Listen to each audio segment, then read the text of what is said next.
કોરોનાની મહામારીમાં સમગ્ર વિશ્વે ભારતની સંસ્કૃતિ અને આયુર્વેદિક પદ્ધતિનો સ્વીકાર કર્યો છે અને તેના કારણે આગામી સમયમાં ભારતમાં પ્રવાસનને વેગ મળશે તેવા આશાવાદ કેન્દ્રીય પ્રવાસન મંત્રીએ વડોદરામાં વ્યક્ત કર્યો હતો। કેન્દ્રીય પ્રવાસન મંત્રી પ્રહલાદસિંહ પટેલ 2 દિવસની મુલાકાતે હતા અને પાવાગઢ ખાતે તેમણે પ્રથમ વખત દર્શનનો લાભ લીધો હતો। કોરોનાની મહામારી વિશે ભારતીય સંસ્કૃતિ અને જૂની આયુર્વેદિક પદ્ધતિનો સ્વીકાર કર્યો છે અને હવે આગામી વર્ષોમાં ભારતના પ્રવાસનને વેગ મળશે તેવી આશા કેન્દ્રીય પ્રવાસન મંત્રી પ્રહલાદસિંહ પટેલે વ્યક્ત કરી હતી। ખાસ કરીને ભારતની સંસ્કૃતિ બે હાથ જોડીને નમસ્કાર કરવાની હતી, તેનો પણ હવે વિશ્વના દેશોએ સ્વીકાર કર્યો છે। ત્યારે ભારત દેશનું નામ અને તેની સંસ્કૃતિના વખાણ થઈ રહ્યા છે।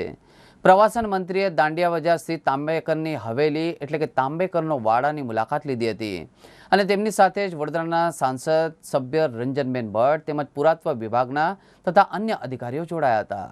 पे आए हैं इस पर क्या कहेंगे? मैं कल आया था, पावागढ़ गया था। मैं पहली बार पावागढ़ गया था, मेरे लिए सौभाग्य की बात थी। वो धार्मिक स्थान भी है, पुरातत्व और इतिहास की दृष्टि से भी महत्वपूर्ण स्थान है। मुझे भी बहुत सारी नई जानकारियाँ वहाँ पर मिली हैं। जैसे उदाहरण के लिए एक 12वीं शताब्दी का एक शिलालेख जिसमें महाराज पृथ्वीराज चौहान के वंशजों का उल्लेख है। इसका मतलब है कि वो जो किला था उसका एस्टेब्लिशमेंट पहले से था, ये स्वाभाविक उससे तय हो जाता है। और बाकी जो चीज़ें जानकारी के तौर पर आती है उनको मैंने देखा है। आज बड़ौदरा में था तो ये भी एएसआई का स्मारक है। अभी आगे का हिस्सा हमारे पास है लेकिन पूरी हवेली हमारे पास नहीं है, तो सीपेज के कारण जो नुकसान होते हैं तो माननीय सांसद महोदया ने कहा है कि वो नगर निगम से बातचीत करेंगे। यदि पूरा हिस्सा हमको मिलेगा तो कंजर्वेशन का काम बेसिकली एएसआई का है।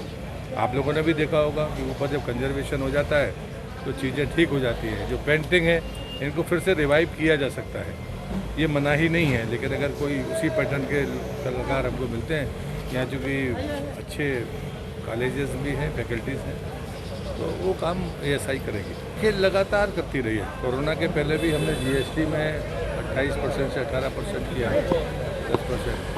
हमारा स्टेक होल्डर से लगातार का संपर्क है। ये सच है कि होटल इंडस्ट्री और टूर एंड ट्रेवल्स साथ में गाइड जैसे लोग ये बहुत दिक्कत में है, लेकिन हमने 6 तारीख से सारे देश के मॉन्यूमेंट्स को खोलने की अनुमति दी है।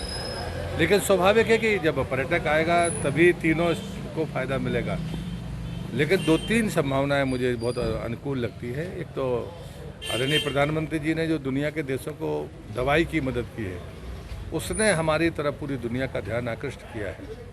दूसरा जो भारतीय जीवन शैली है, जिसका लोग ज़्यादा कदा मजाक उड़ाया करते थे, वो उसने ये साबित किया है कि आपत्ति काल में हम जिस ढंग से जीते हैं वो ज़्यादा महत्वपूर्ण है। उसने नमस्ते हमने नहीं कहा, बाकी लोगों ने नमस्ते करना शुरू किया।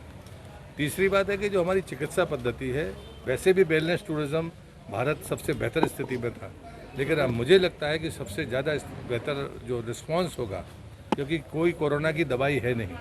हमारी चिकित्सा पद्धति जो प्राचीन भारतीय चिकित्सा पद्धतियाँ हैं, उसमें रोग से लड़ने की क्षमता शरीर के भीतर पैदा होती है। तो इसलिए मुझे लगता है ये 3 अवसर हैं। लेकिन ये सच है कि जब नॉर्मलसी आएगी, भारत सरकार अनुमति देगी, तभी होगा। एक बड़ा परिवर्तन है, पहले हम चाइना के पर्यटक को फोकस करते थे, अब चाइना को भारत सरकार चाइनीज़ को आने देगी ये संभव लगता नहीं। तो चाइना जाने वाले लोग हैं वो हमारा फोकस एरिया ये चेंज हुआ है।